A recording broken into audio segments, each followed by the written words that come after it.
Welcome back to the 5th week's lectures of Better Leader, Richer Life. In this week's last video, I'll offer some guidance on how to generate a list of possible experiments. Next week, you'll cull the best one from this list, design your detailed game plan and scorecard for it, and then get underway. A total leadership experiment has to aim to produce benefits in all domains, and hopefully they'll actually do so. But again, whether or not you do end up actually scoring a 4-way win, the most important long-term outcome is this: smart experiments foster knowledge about how to do so in the future. The Total Leadership book contains detailed guidelines and further examples in Chapter 6 for generating ideas for experiments. I'll offer the main points here. Experiment with where, when, and how you get things done. Use your experiments as opportunities, even if they're simple ones, for you and others to try getting things done from a total life perspective. Aim to make things easier by rethinking the way you do things now. Try to use your organization. And by that I mean involve as much of your work organization as you can.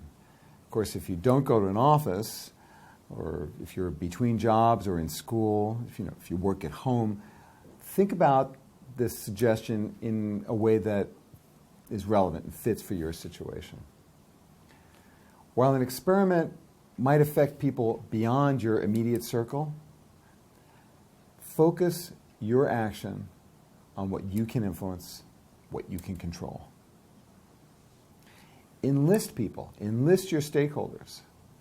Your experiment is a leadership challenge, a stretch that will naturally encounter some resistance. What important changes don't? They all do. So you will encounter resistance, and we'll be talking a lot more about that in the next couple of weeks. You'll need to invite your stakeholders to help you with your core values and your leadership vision as your foundations. Take a stand for changes that serve collective interests, another topic that we'll go further into in the next few weeks.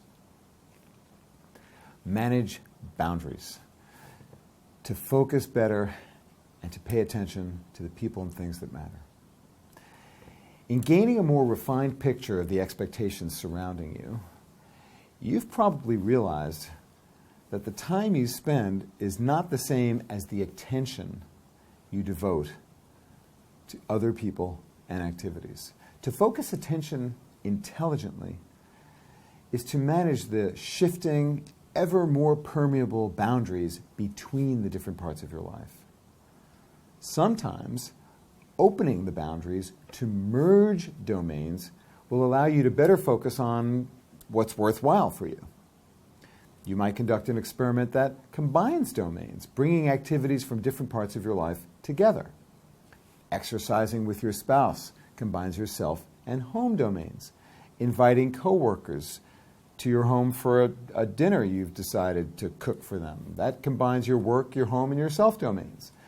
Combining also includes discussing issues from one domain with people in another part of your life, such as if you were to talk about work with your family to gain their understanding, solicit their advice. You're combining when you use skills from one domain in another part, or when you rethink how activity in one domain affects the others. So, for example, you might experiment with how you can show your employees how their work in your company contributes to making the world a better place. Combining domains makes the boundaries between them more permeable.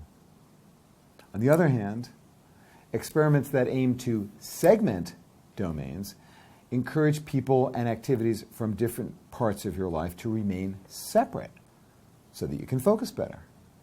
For instance, you might decide not to answer phone calls from work when you're at home, or not take personal calls at the office. You might decide that you'll keep work and home separate by avoiding any discussion about what happened at the office during family dinner. Some bounding experiments involve behavioral changes, such as deciding consciously not to use behaviors that you would use or exhibit at work when dealing with intimate companions. If you're a management consultant used to aggressive problem solving with clients, for example, you may find yourself doing this more and more with close friends who may want you to simply be a friend, be a confidant, a sympathetic ear, a non-judgmental pal, someone able to hold their pain rather than as a hard-hitting business associate. You might want to change that. A central feature of the total leadership approach is the intentional focus on what and who matters most, clarifying what's important, both in the big picture, by acting in accord with your core values, and then in the here and now, as part of and in spite of the everyday hustle and bustle. But the ability to pay attention, it seems to be getting harder and harder every day. Many people feel overwhelmed. And so it's common to hear the cry, "Release me from the bonds of digital slavery." Just about everyone is struggling with the incessant demands wrought by their 24/7 availability online. In response to this problem, some people design their experiments to become better able to pay attention to the people who need them at the time when they are so needed.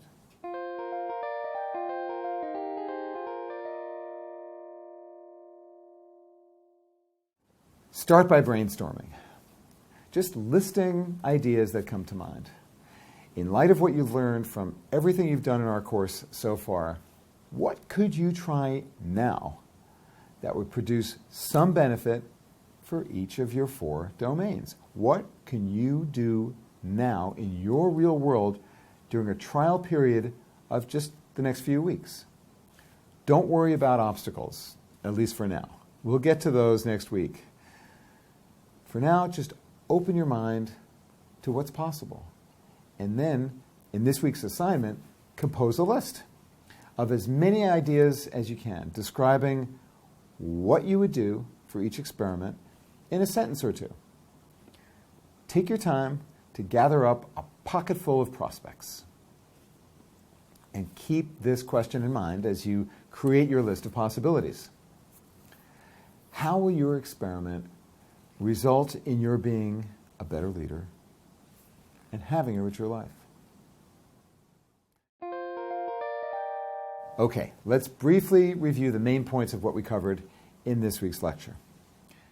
Dialogues with your most important people can give you important insights about the social reality that surrounds you while building trust, gaining support. With ever-increasing knowledge about what matters most to you and to those you care about, you can think creatively about ways to change that benefit all the different parts of your life. And there are a wide variety of ways to do this. You have to come up with approaches that work for you in your real world. And to continue to grow as a leader in all the different parts of your life, you've got to develop new knowledge by surrounding your experiments with feedback and with support so that you can then reflect on what works and what doesn't and learn new lessons, and to keep doing this all the time. Learning is fun, and that's what we're doing here. Discovering new insights about what works in your real world. Remember, you're doing these experiments not just for you, but for the people who matter most to you. And as you'll see, this is really the main theme for the rest of our course. How you're serving the interests of others, bringing them along with you as you seek to make things better in your world. All right, you've now completed the 5th week's lectures in Better Leader, Richer Life. I talked about how to glean insights from your stakeholder dialogues, and we wrapped up the Be Whole section of the Total Leadership Experience. I then introduced you to the next section, Be Innovative, and you learned about the purpose of experiments and the 9 different types of them. And you began to think about creating change in your world by learning how to generate ideas for your experiments. Congratulations, we are done with the Week 5 lectures. You are halfway to the end of our course. Your assignment for this week is to write up your notes on your dialogues in each domain, describe what you learned about the compatibility and conflict among stakeholder expectations, and then generate your list of possible experiments. You'll also have a chance this week to provide feedback to your classmates on their assignment 4 about their preparation for their stakeholder dialogues and to learn from other students about their reactions to what you wrote in your assignment 3 about your stakeholder analysis. I hope you'll be active in our discussion forums as your classmates will be talking about discoveries from their dialogues, how they dealt with challenges in them, and the ideas that are percolating for experiments that they want to design to achieve 4-way wins. Remember, as a community of developing leaders, we are all here to help each other succeed and to grow. Next week, we'll discuss in detail how to choose a smart experiment, how to choose one that is most likely to be fruitful and exciting, and then how to set your game plan and your scorecard, how to apply the theory of small wins to make big change, and how to get in the game to start moving on your experiment. Again, congratulations. You've taken yet another step forward on your leadership journey. And this week, you're concluding the most difficult part of our course. So now, it's on to the creative challenge of making real change happen. So stay with us. The real fun is about to begin. I hope you enjoy finishing up your stakeholder dialogues and brainstorming your ideas for creating positive change. I'll see you next week.